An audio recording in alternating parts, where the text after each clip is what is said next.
Welcome back to another episode of Two Dudes with Attitudes, and it is AEW Friday, and you ain't got no job, and you ain't got shit to do.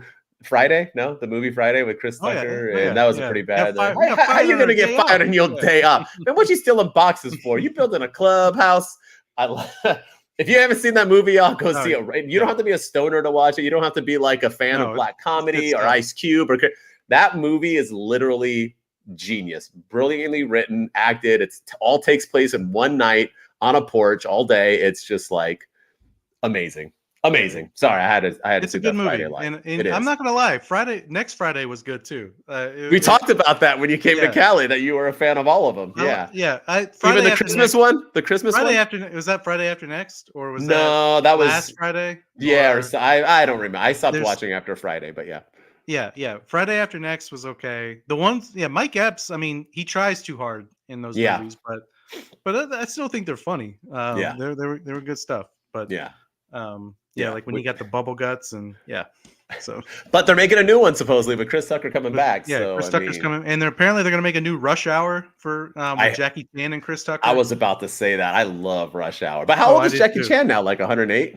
Like how? And he always does his own stunts. Is he going to do that? Him and Tom Cruise are like the only dudes that do their own stunts. Like insane. Yeah. Did you know Tom Cruise did his own stunts? It's insane. I didn't know that. I knew that. I knew he did them in some movies. I didn't know he did them in all. I know. Okay, maybe he doesn't do it. I mean, I'm sure he wasn't really flying a jet, but I mean, I think he does. Like, he's jumping out of a window or something. I think it's him. But but Liam Neeson too. Liam Neeson's. I like the Taken movies and stuff. Those are. Does he do his own stunts though? I have no idea, but he's an action star that's like 108 that still keeps making action movies. So and he looks like he's 28. Dude is like, Liam Neeson. Sorry, I was thinking of Jason Statham. I was already ahead of you. No, Liam Neeson doesn't look 28. Liam Neeson is like 1,000, but he looks like he's like in his 40s.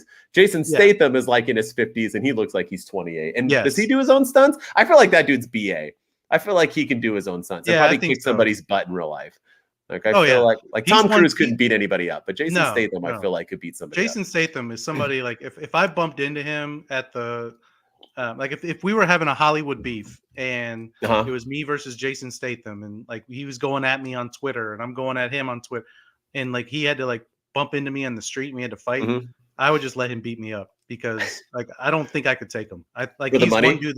He's one dude that would just be like, yep, he's gonna kick my ass. Like I can already tell he's gonna beat me up. Just cover your throat. He feels like a neck throat, like he's a kill kind of guy. Yeah, I feel like he would just murder. So just take the beating, just don't die. Yeah. But I saw you in person. You're a big dude. It's not like you're like a wimpy short dude. I mean, I feel like you could. Yeah. I mean, remember Jason Statham's probably like 5'8". So I feel like all celebrities are 5'8". All other than Vince Vaughn, who's like 6'9" in real life. Everybody else is like 5'7". Like I could take Vince Vaughn. Oh yeah, he's had a shape half. It's like he's just a big, tall, goofy dude. He ain't like, yeah. All right. So our next segment on Wednesday, we'll talk about all the top 10 celebrities we can beat up. 10 celebrities we each think we can kick their asses. Yeah. But Jackie Chan's coming back for Rush Hour. I don't know if he's going to do his own stunts, but I'm excited about Rush Hour. Man, that's awesome. You understand the words that are coming out of my mouth? Dude, I'm wipe yourself off, man. You did. Best line like ever. Man, which one of y'all just kicked me? I'm Michael Jackson, you Tito. Yeah. Oh, yeah, it's a good movie. Woo! Dude, it's so y'all don't know nothing about no war. Oh man, now I'm gonna watch them all. Thanks a lot. Now I'm watching those this weekend. Sound like a karate movie, man. That's my wife is on a cruise. I'm gonna watch Rush Hour 1, 2, and 3 this weekend. That's my. Are they streaming? Probably on something. Or I'm gonna kick your ass just like you was a man. Yeah, beautiful man. I'd like to take to the movies. Movies. That's right. Homegirl, she was kind of hot though. She was like an intense, but she kind of looked like she was like 8, but still, she was like cute. she's too young looking. But the one that Jackie Chan gets, homegirl, she bad too, and she's in other movies. But oh yeah. All right. Well, there you go. AEW Friday. Yeah, We just did 5 minutes of why we show. like Chris. Yeah. That's what. Yeah. Have a good night. That's what I get for talking about bringing up Friday for no darn reason. But anyway, AEW Friday, man, and let's start off with Rampage. Rampage was exciting this week because it got kicked from Friday to Saturday due to the NHL playoffs. So I have to say, I am a huge hockey fan. As you can see, I'm in Angels gear. I am a Ducks fan. Anaheim Mighty Ducks of Anaheim fan, not Anaheim Ducks. The Mighty Ducks of Anaheim fan. We're forever the Anaheim Mighty Ducks of Anaheim. But I have to say, hey, we were just talking about B-roll. What up? We were just saying how we miss B-roll.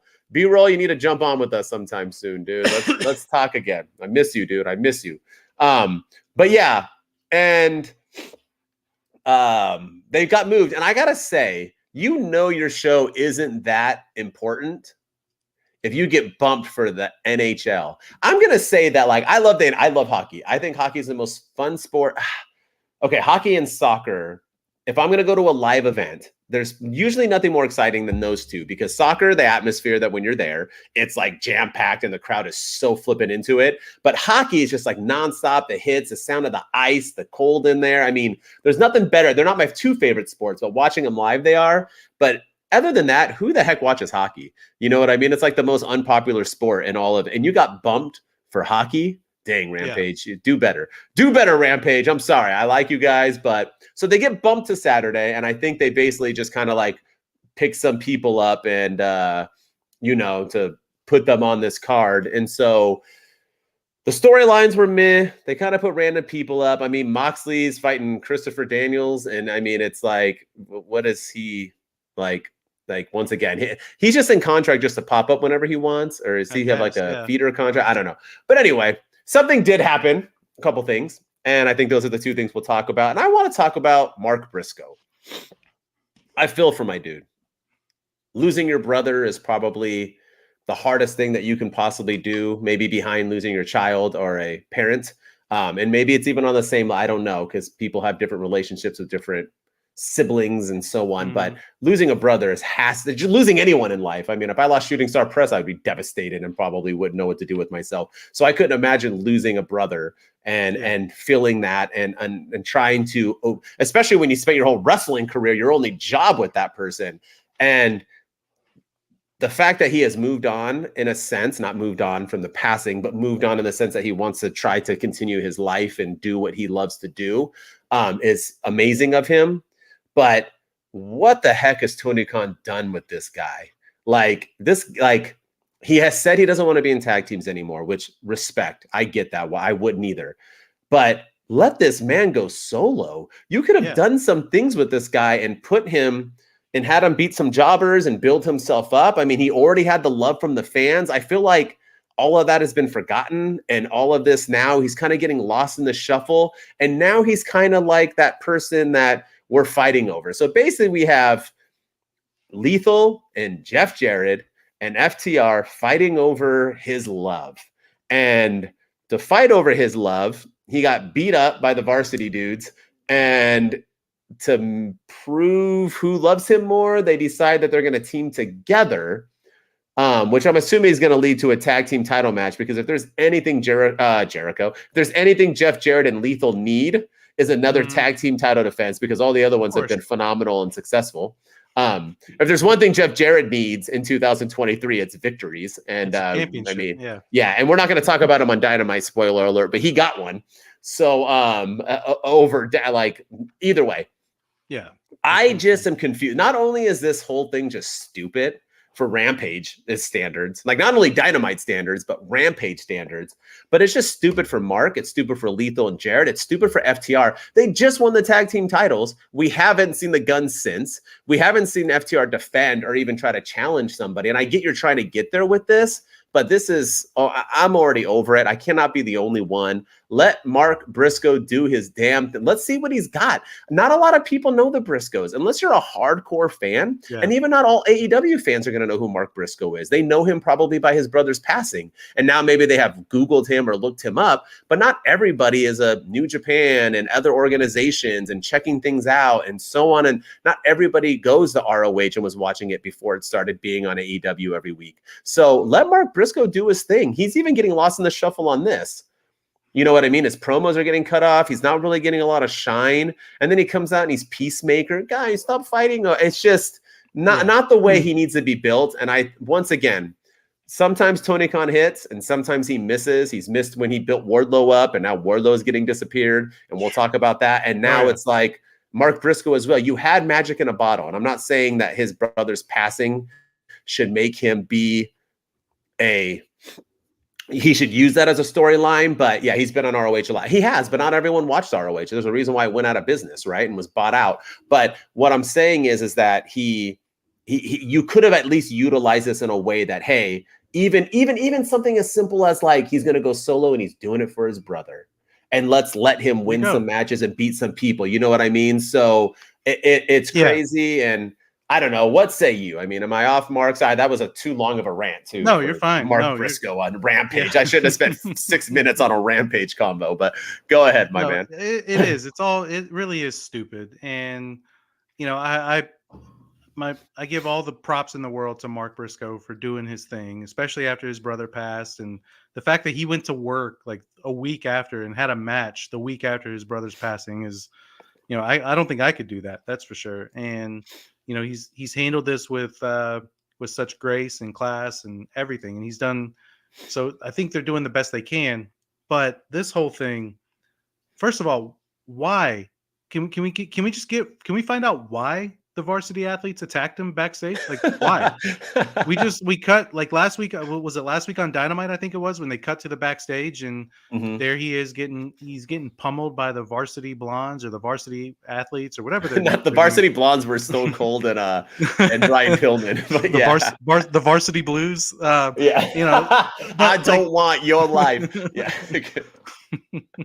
Man, we were all about the 2000s. 2000, yeah. That's the best era ever. Late 90s, 2000s, man. All right, continue. Sorry, I keep interrupting you. No, you're fine. But it's just why are they doing, like, why did they attack him? You know, there's a story right there, and you don't even tell it. You don't tell us why they attack him. Then you have Jared and FTR like aligned together in this tag team match, the 8-man tag match on Rampage, and then here's the thing. At the end of the match, after FTR and they get the win, and then was Dash Wheeler or Dax Harwood and Jeff Jarrett are staring each other down. They're fighting because they didn't get along in the ring. Somebody got inadvertently clotheslined or something. And Mark Briscoe comes out as the varsity athletes are walking up the ramp.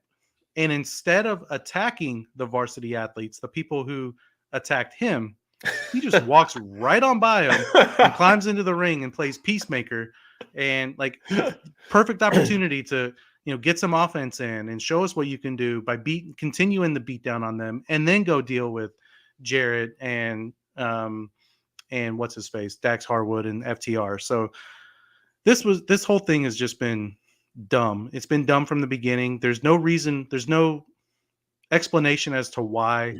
And I really do feel for Mark Briscoe. And apparently B-roll saying that he is on the new ROH, and that's the story that they're telling on that ROH, is that he's doing all this for his brother.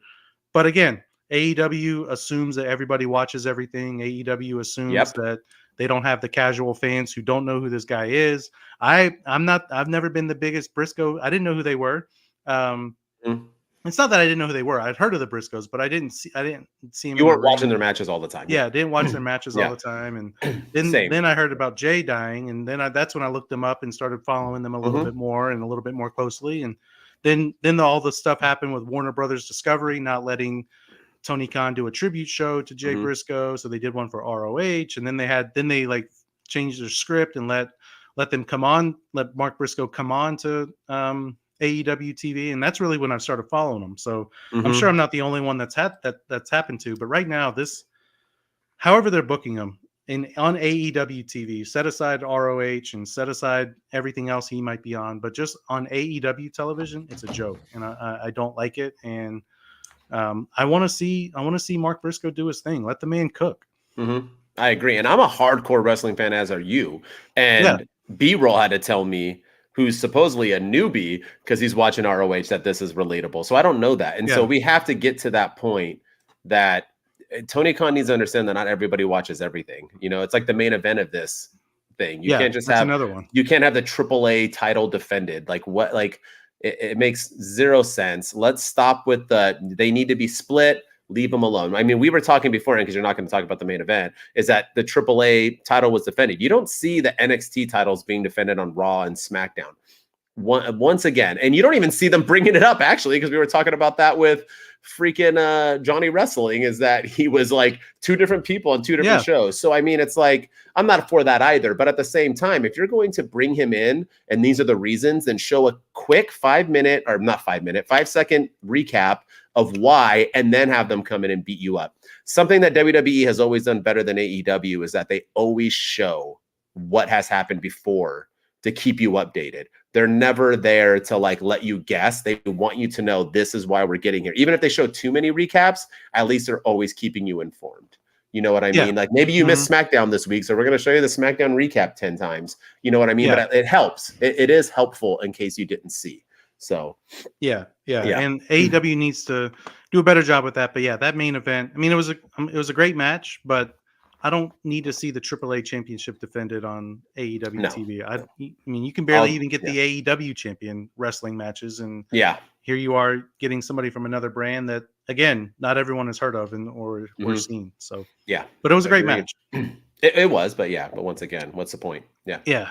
And then the other thing from Rampage that I want to bring up is the return of Jeff Hardy. And, you know, he came out, and first of all, Stokely Hathaway cracks me up. I mean, that man he is comedy gold. I mean, he came out and like he said some stuff a few weeks ago, but this one he came out and he was like, "I'm pissed off to the highest level of pissadivity," or whatever it was. And I was like, man, that's a funny line. And then he was making fun of. He was like, "You guys were sitting at home going like, like doing the Jeff Hardy dance." And Stokely Hathaway is a freaking gem, and I want him pushed. I want to see more Stokely, and just let him cut promos on people. He is hysterical. I like that you said gem too, because he was amazing in the Diamond Mine in NXT. So that's good. He's great. Gem, diamonds, diamond gems. Good job. No pun intended there. But Jeff Hardy's promo that he cut about, you know, his demons and everything, and the first thing he said was, "I think the smartest thing for me to do is retire from screwing up," and like, you know, got a huge pop from the crowd. But I didn't care for that line. I thought it was dumb. You know, you just committed a severe crime that luckily nobody was hurt. You know, you were busted for DUI. Nobody was killed. Nobody was hurt. There was no accident. You could have killed yourself. But let's come on to national TV and make jokes about it. And I don't know. It just maybe I'm old man yells at cloud right now, or get off my lawn type thing. But that wasn't necessary. You know, Jeff Hardy's had chance after chance after chance after chance after chance, you know, starting from the TNA stuff with Victory Road, even before that in the WWE. He's had so many chances, and it just feels like that he's maybe he is clean, maybe he is sober.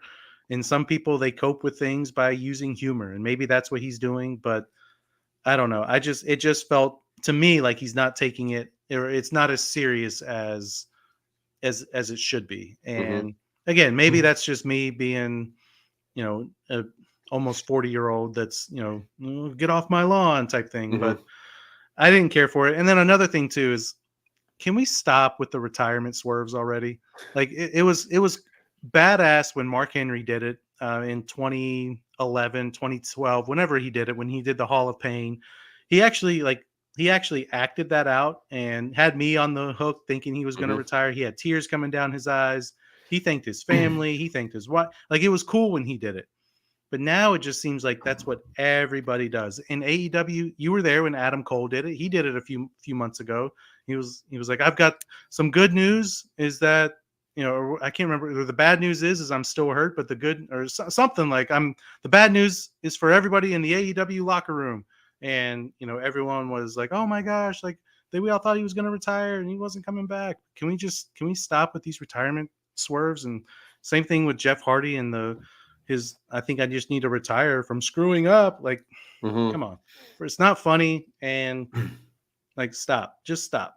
So, and I agree with you, but I actually am 42. So maybe I am an old man, you know, yelling at a cloud, but in all fairness, like I don't know these wrestlers, but when you invest as much time as we do, and a lot of people do who are on TikTok and have podcasts and in media and so on, and you watch wrestling so much and you invest so much of your time, and you have families and jobs and you still invest every second you have, you kind of feel like you know these people, right? Like I don't know them, but you feel like you do and you care for them. And every time Jeff Hardy has made a comeback, I've cringed. And every time I've cringed, he's ended up effing up again. And so I am in the belief that I don't want Jeff Hardy to come back. And I was very upset when he did. And not because I don't want him to have a great career and a great life, just the fact that I've always correlated that wrestling is a lot. It takes a lot out of you. And maybe that's where his demons come from. His style too. Yes, his style. And sometimes, you know, you can love something so much, but yet have to say goodbye to it. And it's tough decisions that we can make. So we talked about him already. You know, I pray to freaking whatever you pray to that he makes this, and he is great, and he is. But I thought that line was really of poor taste. And I don't know if he wrote it or if he thought it was funny. But if that was a line that he wrote, then it makes me think maybe he isn't as serious about getting clean as everyone thinks. Yeah. Because I would feel like if I was an alcoholic or a drug addict or had a gambling addiction or anything else, and I would try to be on the road to recovery and thinking I was getting better, that I wouldn't make a joke about it. I'm not saying like ever, but on national TV to say that, because he could have taken that moment and said, hey, I want everybody here to know this is the first time I'm speaking, that I want you to know that I am a new man and Jeff Hardy is going to be clean, and I have made mistakes and I'm going to fix those mistakes and I will never do that again. And I promise you I will retire here and be that person I should have always been and who you kids have always wanted to look up to. The end. Instead, he said one thing about coming back, that he was retiring from screwing up. I just thought it was tasteless. I didn't dig it. I wish the best for him, but also, I mean, do we really need the Hardys? I mean, they're 8,000 years old. Like it is what it is. And Homeboy with them, like doing the thing. And like, I thought that was weird. Why'd he come out with them? Like, and what the heck is Hook doing? Like, that was another like point. Mark Briscoe, like Hook, dude, you are a star. You are a star. We need to get Taz off commentary and have Taz manage his damn son and make him put a towel over his head and have him walk out like a beast and kick some damn ass. Excuse my language. I know this is for everyone, but I am so tired of Hook being wasted. Like, what the heck is he doing with the Hardys? Doesn't even make sense. No, none of it makes sense. And, you know, I will say it was good to see the firm not get beat up for once. They finally got the upper hand in all this. But, and like, what's this firm deletion match that they're doing too? Just like, deletion. The final deletion match that they had in TNA, that was cool. That was something different. It was the first like cinematic match I've seen in a long time. Yeah. And then they did it in WWE, and not so much. But this, like, is that what they're trying to recreate? Is he bringing back the broken character? And the thing is like Stokely Hathaway, his whole promo was geared towards the fact that Matt Hardy hasn't gotten back to him to let him know the rules and parameters of this match. And a lot of times when we as fans don't know the rules of a match or how a match is going to work, it ends up being crap. See the Pitch Black match at Royal Rumble with Bray Wyatt and LA Knight. We had no idea what that match was going to be going in, and it was terrible. And I think this has the potential to be just like that. And there's too many cooks in the kitchen right now. So is Hook going to be a part of this firm deletion match? Isaiah Cassidy, is he going to be a part of it? Are all four members of the firm going to be like? I don't want to see an 8-person tag cinematic match. I really don't. And I was told that there was never a Mountain Dew Pitch Black match, so I have no idea what you're talking about. Yeah, That was yeah. I got Men in happened. Blacked. I got Men in Blacked with that, so I have no idea what you're speaking of. But anyway, all right, let's move on to Dynamite, where some fun things happen. Right? There's another 2000s reference, by the way. Men in Black. Dude, we're on fire. Yeah, I work with younger people, right? Because I work in education, and you're always like, you're getting older, but everybody else stays the same age, right? Like in the teachers, the staff, kids, you just get older and everybody else stays the same. And they keep telling me how I need to like get more hip. They're like, if you're gonna try to be a TikTok superstar and this and that, you need to stop talking about things like in the 2000s and blah blah blah blah blah. I was literally told that I can't talk about How I Met Your Mother. I have to talk about How I Met Your Father. And I said I refuse to watch that crap. So I don't know. Maybe I just that's like. It's like when people say, don't watch Boy Meets World, go watch Girl Meets World. And like, why? No, I watched both. And Girl Meets World was way worse than Boy Meets World. 100%. And don't let, once again, it's media, because all these 20-year-olds now love Friends. So that's okay if I talk about Friends, because the media said it's okay because you can buy shirts at Target. But everything else from the 2000s you can't talk about. No, you can like NSYNC, or you can like, but everything else, get over it. But anyway, I want to start off with, I want to start off with Adam Cole, baby. Boom. And Chris Jericho. They had a quick segment. It wasn't that great. It actually got saved, thankfully, and maybe that's why it wasn't that great. I'm all for Adam Cole and Chris Jericho wrestling. I think this is A, going to be a phenomenal match. B, great from Adam Cole to continue his, dethroning MJF sooner or later. And Jericho's a perfect person to do. Although I just fear that they're going to have like 3 matches and Jericho's going to have to get a win, because Jericho always has to get a win. So be it, though, because he's so damn great. Whatever. He can do what he wants. But basically, Adam Cole was like, come down here. Jericho didn't respond. He was going to go get him. Jericho pops up on the screen. And they kind of just did like what we were just talking about with Stokely, where then everybody comes out and starts putting the beat down. And the only thing I didn't like about this segment was Orange Cassidy comes out for like the save and then gets like his ass kicked. Like, what? For one, what was the point? Why did he even come out? And then secondly, him and Homeboy get like beat up. Orange Cassidy, who just had a match, defended his title for the 20th time. Maybe the most title defenses in the history of wrestling, maybe. I don't think anyone has ever had 20 title defenses.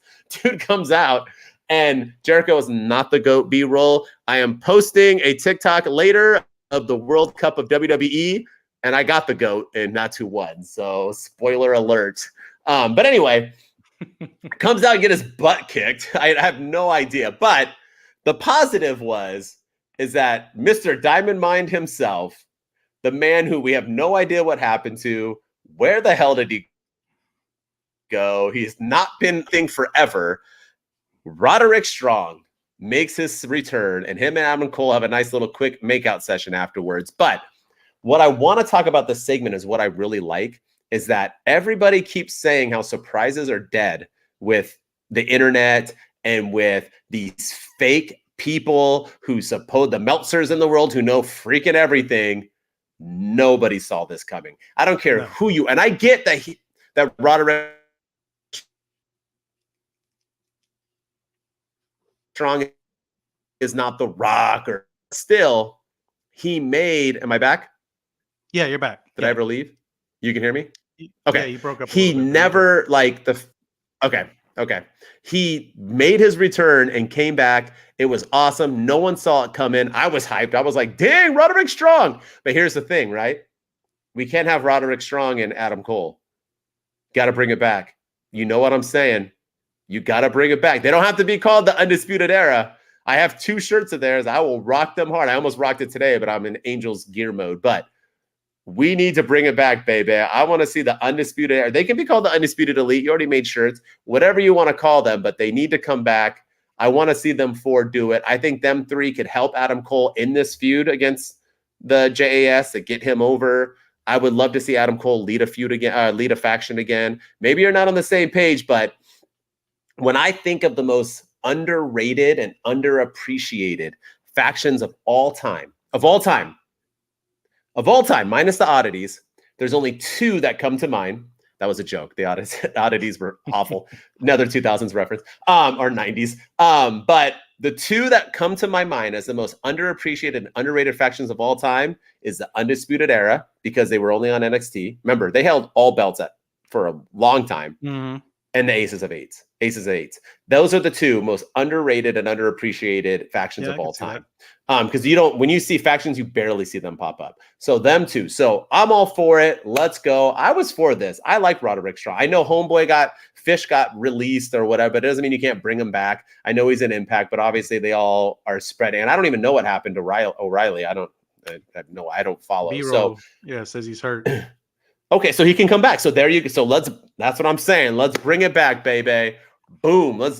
They don't do the double. Boom. Yeah. I'm down if they came back. They were there for a little bit there, and they were working together.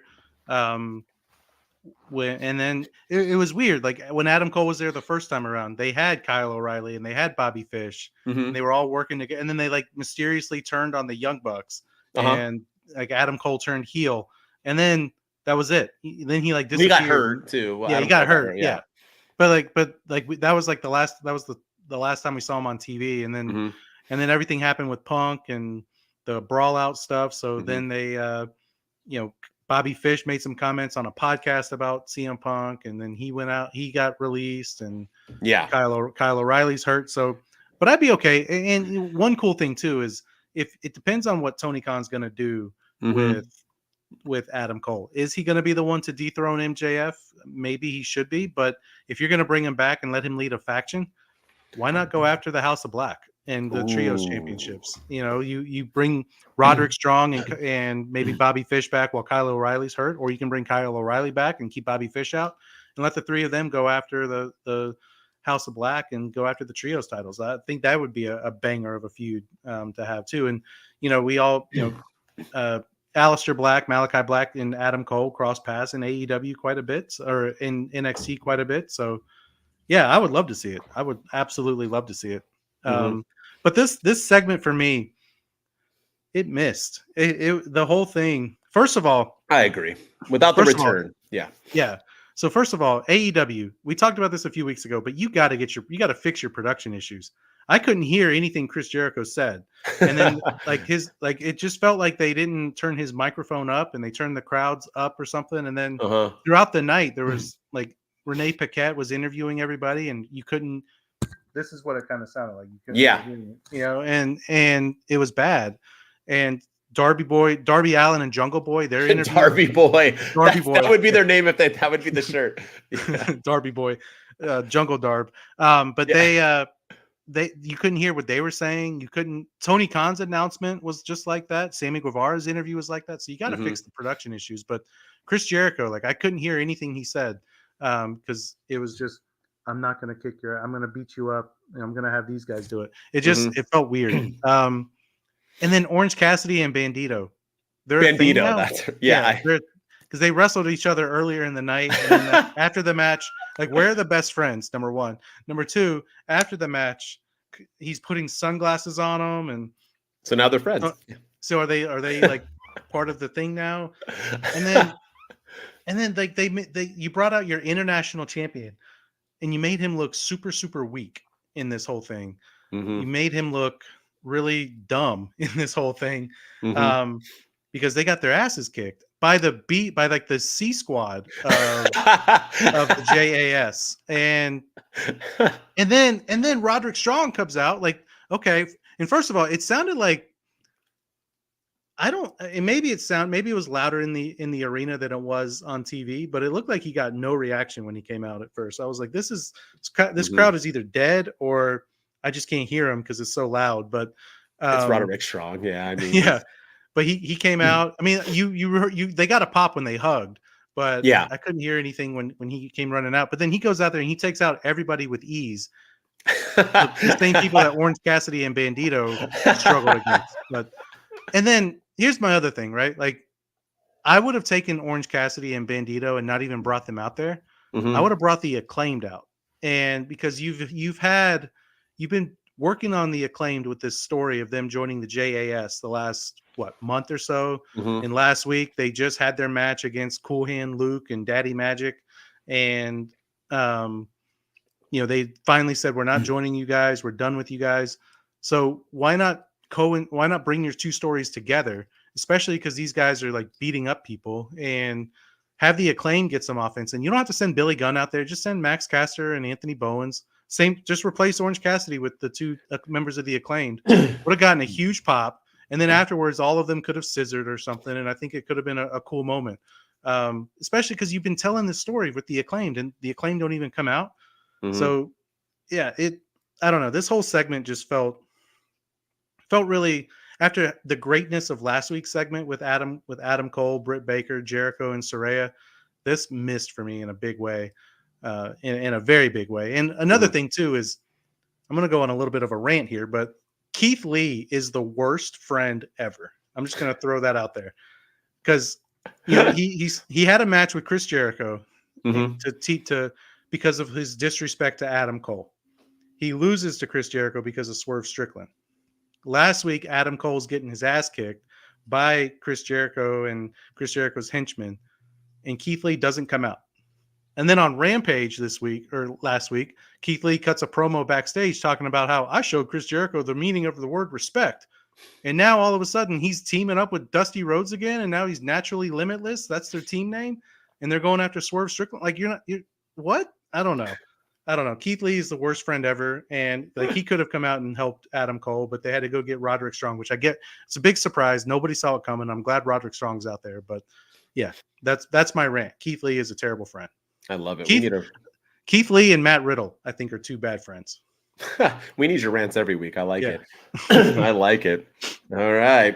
What's your next thing? Did you like something, or are you hating it, old man that yells at clouds? Yeah, that's me today. MJF. I want to just MJF and everything. Never mind. It's not something you like. I like MJF. I think his title reign is a little flat, and I think it needs a boost. But what are they doing? I want to see the Four Pillars match, but first of all, we had the Sammy Guevara interview with Renee Paquette that I couldn't hear because there was microphone issues. You couldn't hear anything they were saying. But MJF comes out and basically is saying that, oh, I'm not a gutless coward. I'm a smart man. We made a deal together, and that's business and all that. And so cool. And then there's they do the Darby Allin versus Sammy Guevara match, right? And the winner gets to face MJF in the main event of Double or Nothing, because Darby Allin got the bye. Yeah, so it's the main event of Double or Nothing, and they did a vest exchange. Like, all of a sudden, MJF and Sammy Guevara are best friends. They're the new Bandito and Orange Cassidy. And apparently, there's just the moment the theme of the night is friendship. Apparently on AEW, because Sammy Guevara and MJF, Orange Cassidy and Bandito. Keith Lee is a terrible friend. So.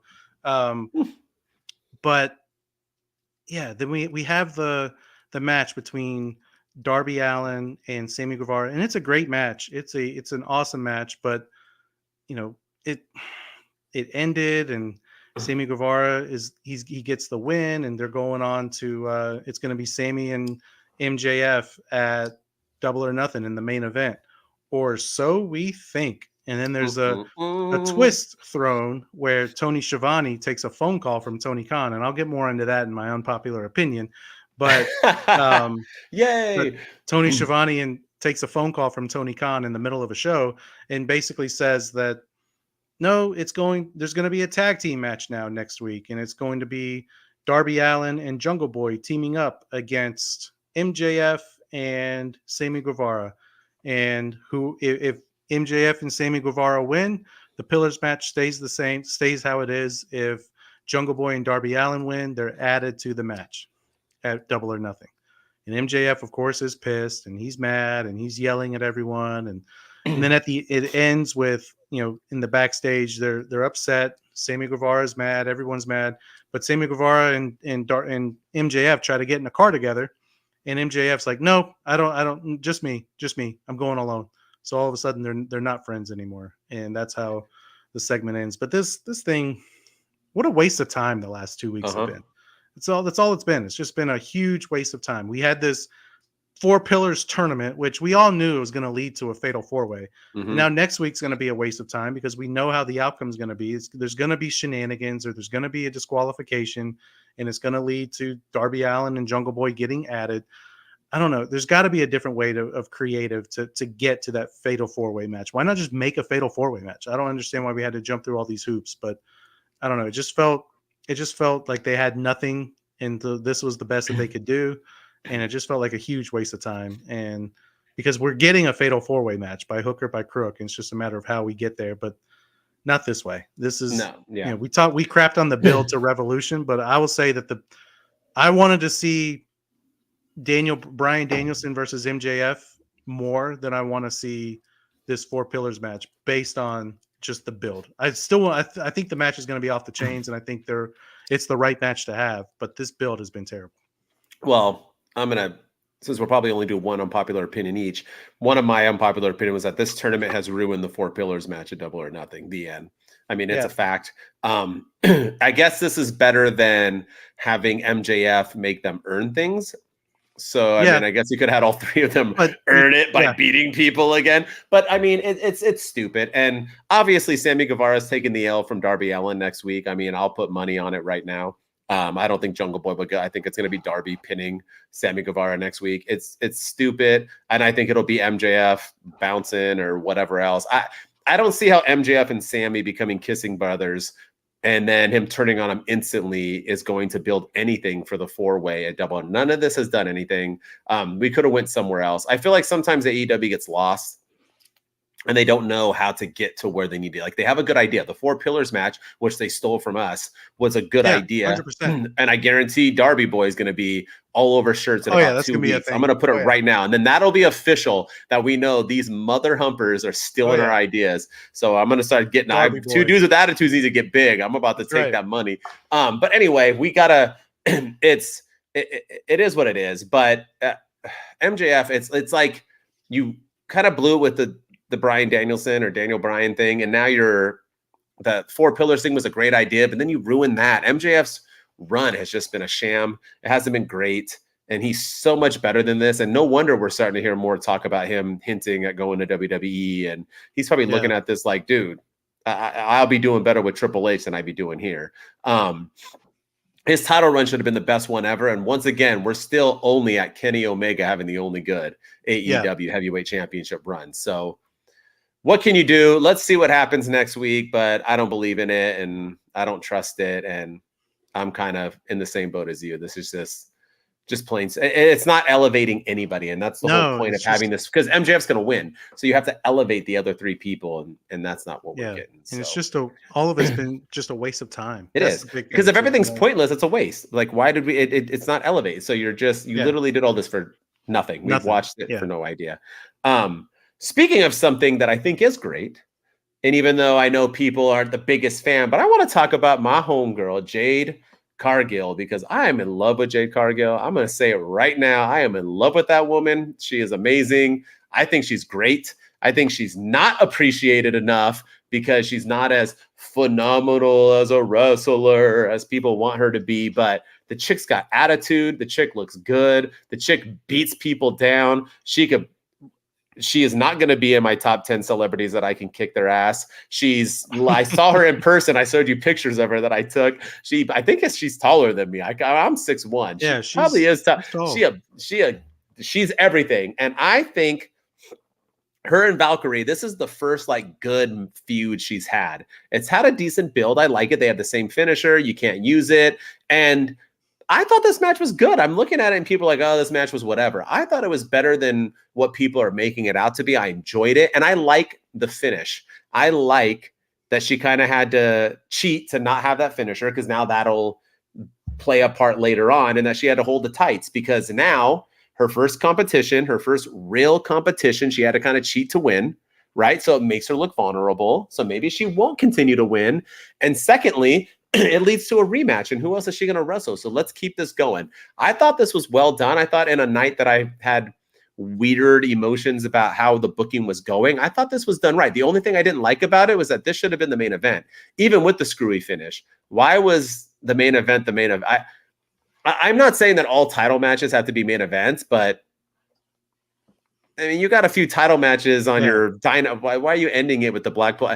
I think you should have ended it with this, or ended it with Orange or something. But for it to go right beforehand, I like it. I dig it. I am gonna say it right now. Jade Cargill is a damn star. If she's in WWE, she's a star. Oh, yeah. I'm saying it right now. And I want her to do just like I wanted Roman to do. I want Roman to hit over 1,000. Roman's obviously, now since they've split the belts, he ain't ever losing. He's going to beat Bruno Sammartino.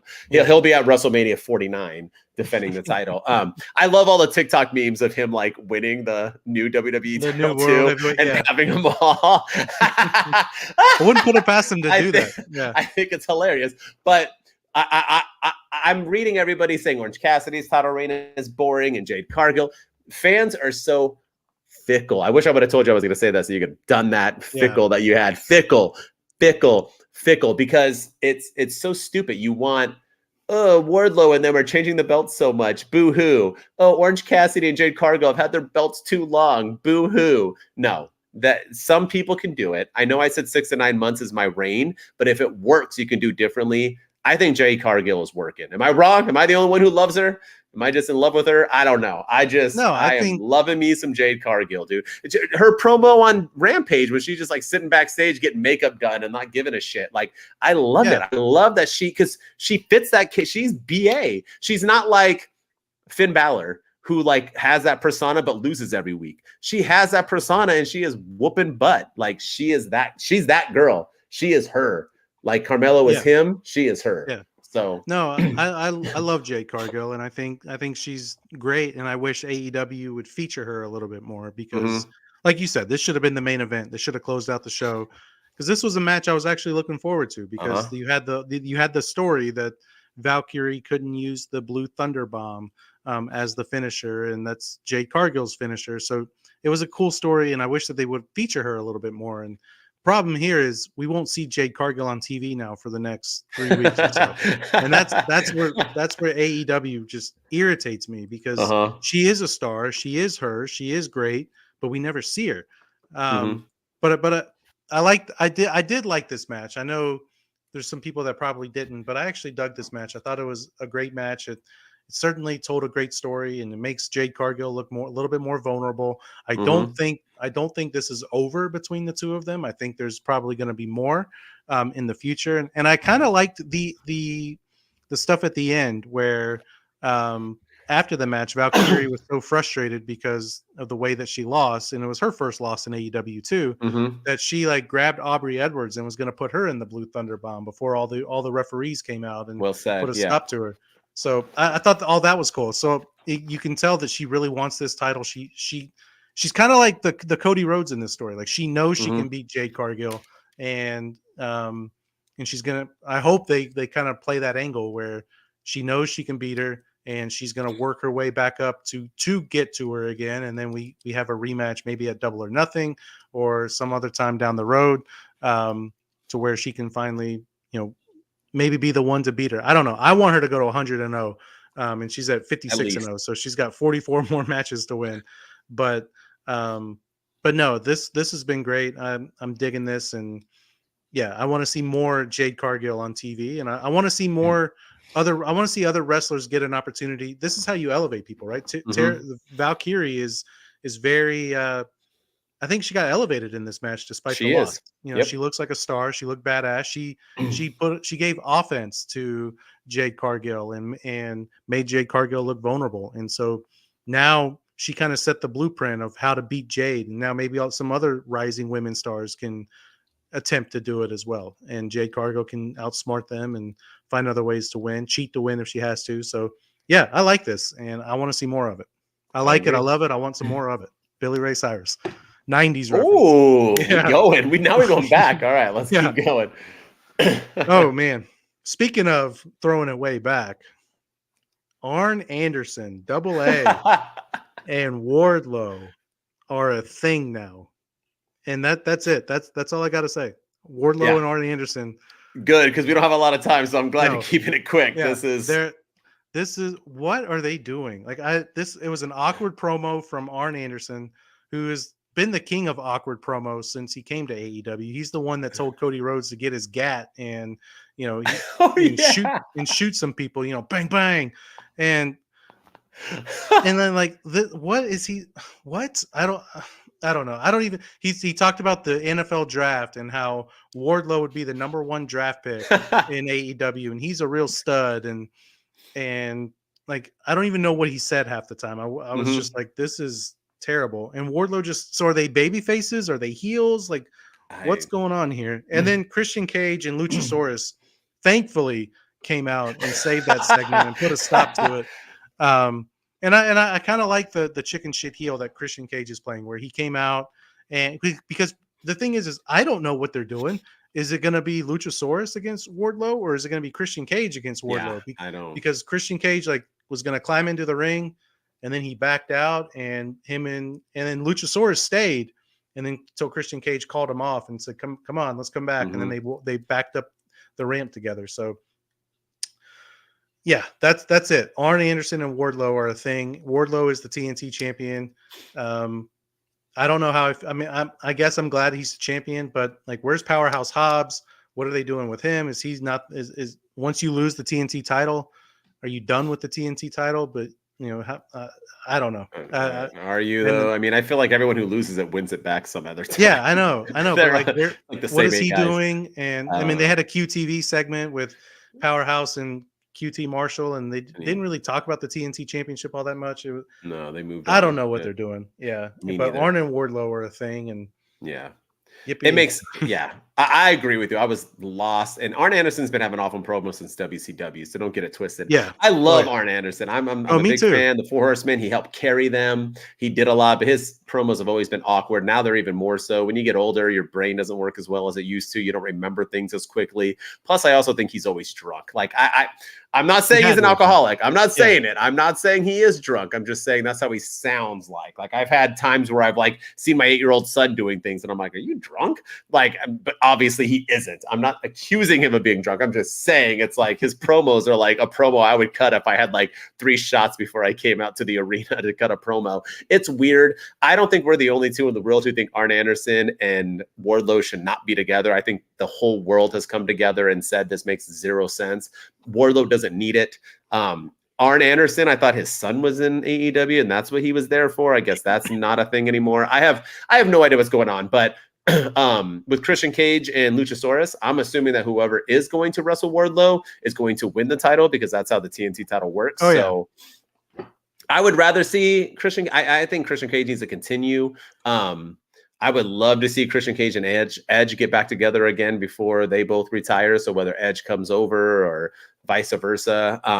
But I want to see Christian Cage keep doing it. He still looks good. He still looks in phenomenal shape. He's like Trish Stratus, man. Those Canadians, dude. I don't know. I don't know what they're doing. What's in the maybe it's all that free healthcare, but but I'm just saying that like they are doing their they are doing their damn thing, and I'm all for it. So yeah, I agree with you. I'm lost.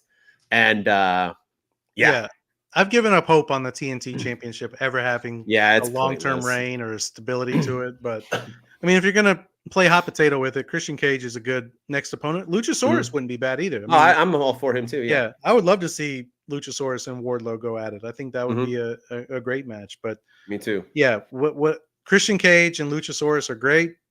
Arn Anderson and Wardlow, not so much. And Wardlow needs to go back to what worked, and maybe it's a heel turn and realigning himself with MJF or something, but because that's what worked. And since his babyface run, it just every time he seems to be getting over, it fizzles out or they do something like this. So I agree. Poor Wardlow. Dude is such a waste. All right. It's segment time, ladies and gentlemen. Segment time. And we are doing a thing that we like to call I like it. Popular opinion. This is something that we think people think is we're doing the opposite, right? So a lot of people might think it, and we think the opposite. So this is what unpopular opinion is. And we are going to start off always with the most handsome man in the room, Mr. Shooting Star Perez. Yes, what is your one unpopular opinion? Okay. So it's time. It's time. AEW, you need to get some sort of on-screen authority figure to run your show. It's time. Wow. I know a lot of people are done, or they think that angle's played out. A lot of people think that it's, but like I don't even know how they book matches in AEW. What do they do behind the scenes? Do they just go to Tony Khan and he's like, yeah, it's official, and he makes it happen? Or I think they call Tony Schiavone. Yeah, because and that's what made me think about it in this segment was Tony Schiavone was on commentary, and all of a sudden you just hear him, hang on, okay, yeah, no, you're damn right, right, okay, cool, okay. And then Taz and Excalibur were just as confused, like, what's he doing? Like, it's like taking a call, like, and then aren't they in the headset? It was so stupid. I know, and Tony Khan, like we know he's in the building, he's always in so why can't he come out? But anyway, I don't think Tony Khan needs to be on screen because we've seen him on screen before, and I think he's stiff. I don't think he likes it. You can tell he's not comfortable with it with some of his announcements and stuff. I think that's why he has Adam Cole do a lot of this stuff. But yeah, I think it's because then you had Tony Schiavone basically tell MJF, he called him a prick, which you're supposed to be unbiased as a commentator, but he called him a prick. and then he says that it's going to be a tag team match next week. And if Jungle Boy and Darby Boy wins, then they get added to the Pillars match. If you and Sammy win, the match remains the same. And that was it. He drops the mic and goes back to the commentary table, and MJF is mad. That was stupid. It was a dumb way to announce this match. And I think they've done things like this in the past. They've done little things where I'm going to go to Tony Khan in the back and see if we can make this match happen. And then next thing you know, they're announcing, this match versus this guy on the special episode of Rampage on Saturday. It's just, I think it's time that they need an on-screen authority figure. And I don't know who it could be. I was hoping William Regal would have done it when he came in. Thought he would have been perfect for it. But now he's gone. But maybe Christopher Daniels can do it. Maybe, I don't know. There's got to be somebody that can. Maybe Jeff Jarrett when he's. I don't know. Maybe not. I don't know about Jeff Jarrett. But somebody, they got to do something where it's just a person who doesn't wrestle. They make the matches. They instill order. And they kind of just control the show and control the pace of the show a little bit. Whether you want to call him a general manager, the AEW commissioner, something. I think it's time that AEW gets some sort of on-screen authority figure to, and we're getting ready to get a new show apparently, and there's going to be a soft brand split according to the dirt sheets if we believe them. But CM Punk's going to be on one show, and you're going to have Dynamite and the rest of the AEW roster on the other. So the rest, Saturday Night Punk, he'll just come out and wrestle himself. Yeah, this week he's wrestling a computer screen or something. I don't know, but I feel like maybe you have two general managers and one running one show, the other running the other. I don't know, but I just think they got to do something. They got to do something. It's funny because for something that I agree fully with you, I think this is an unpopular opinion because people hate authority figures. Yeah, I'm going to throw a name in the hat right now. I'm just going to throw it out there. I think it has to be Adam Pearce. I think it only makes sense that Adam Pearce runs every single show in wrestling. He can just do them all. He'll have a draft. He'll make all the picks. And Adam Pearce is so good at it. So I'm going with Adam Pearce. No, but AEW has a bunch of former WWE guys in the backstage. I think they can get anybody to come out and do that role. I like it. They could even get Saraya if she wasn't in the crew. I mean, you can get anybody you want. Make it Renee Paquette, whatever. I'll see her cute little pale ass out there every week doing things. I'm all for it, but I agree with you actually in your unpopular opinion. I think it makes sense. I think it is an unpopular opinion, but I think it makes sense. I think it will help out. I know AEW is not as talky as WWE is, so I don't know where they would fit it in because they just like to have matches and move on, and they have gotten better with the stories, but I think they could still have that person because Tony Khan can't be that. He looks super. I feel like I'm more comfortable on a mic in front of live people than he is. So I agree, and I think it would be a nice touch.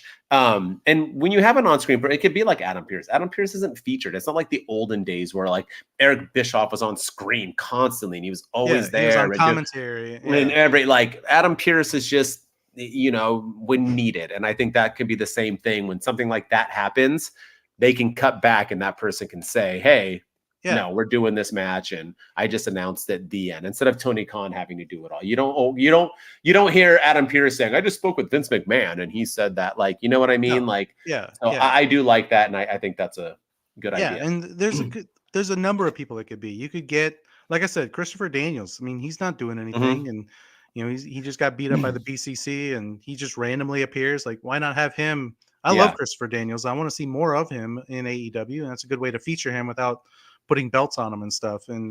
Or you just hire that Nigel McGuinness dude. You could make him do it, or Dude, he's good too.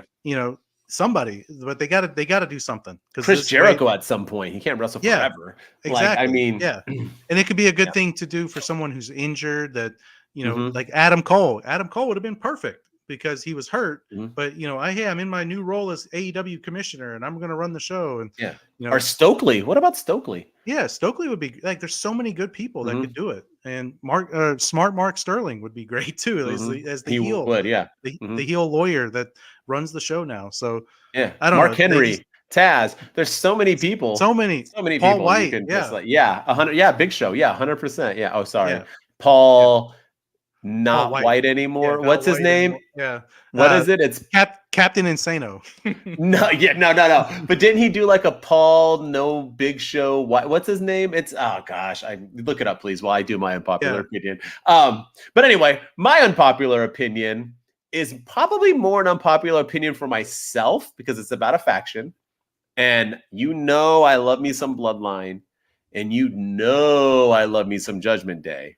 But I'm going to do my unpopular opinion. You ready? Let's do it. The Blackpool Combat Club is currently the best faction in wrestling today. Wow.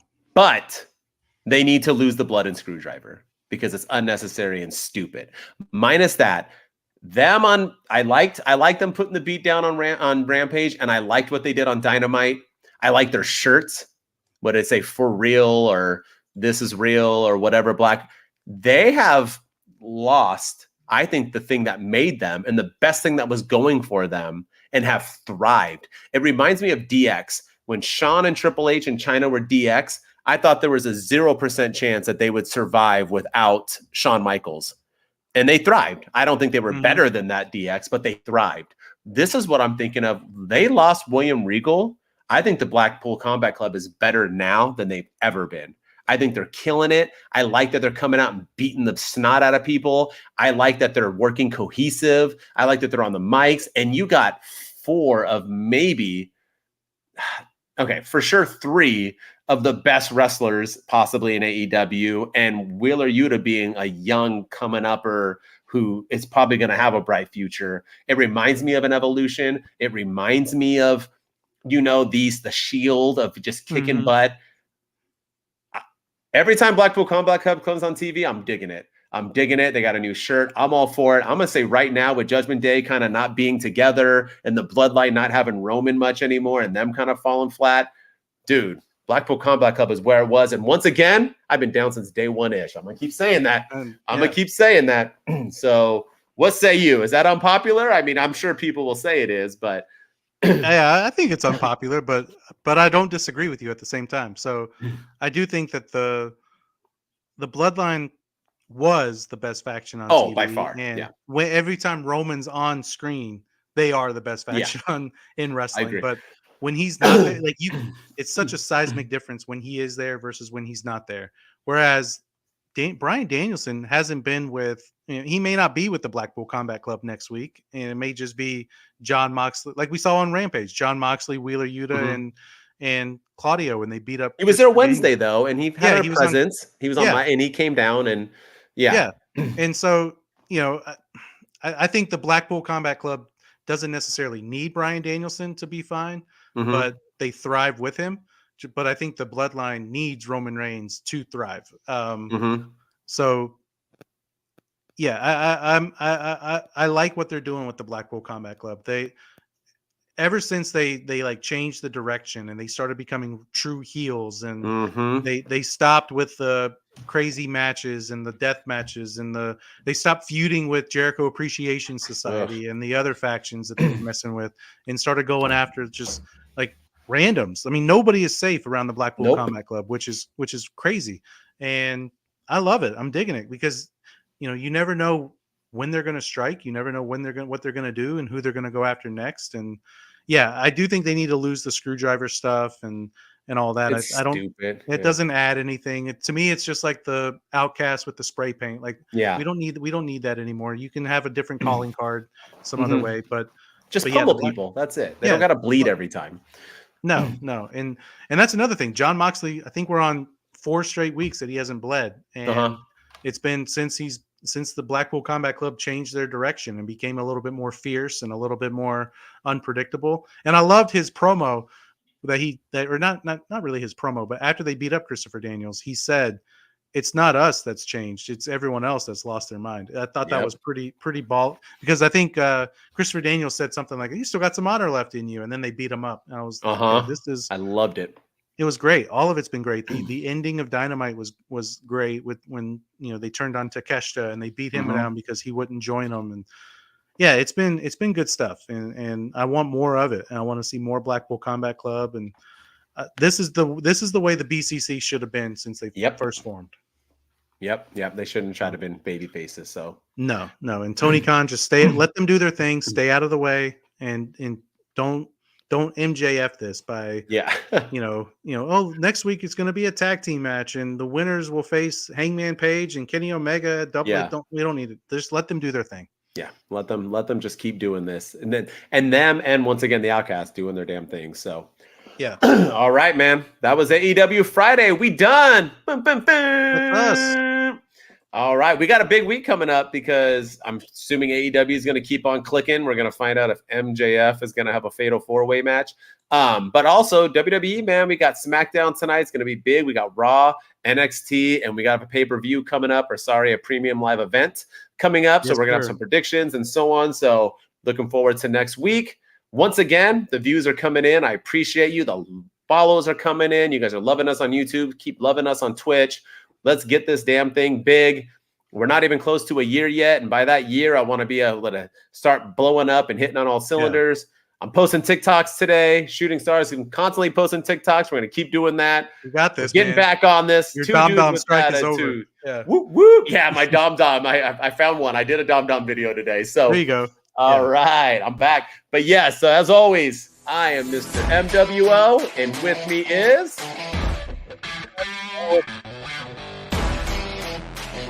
Spotify, everywhere you get your podcast from. We're blowing up, like you said, the views. We're almost at 200 subscribers on YouTube. So yeah, keep them coming, and go rate us and review us on Apple and Spotify as well. Because let's go. Again, we got to crack the code, crack the algorithm, and that gets us more love. Yep, let's go. Two Dudes Wolfpack. We out. We're out.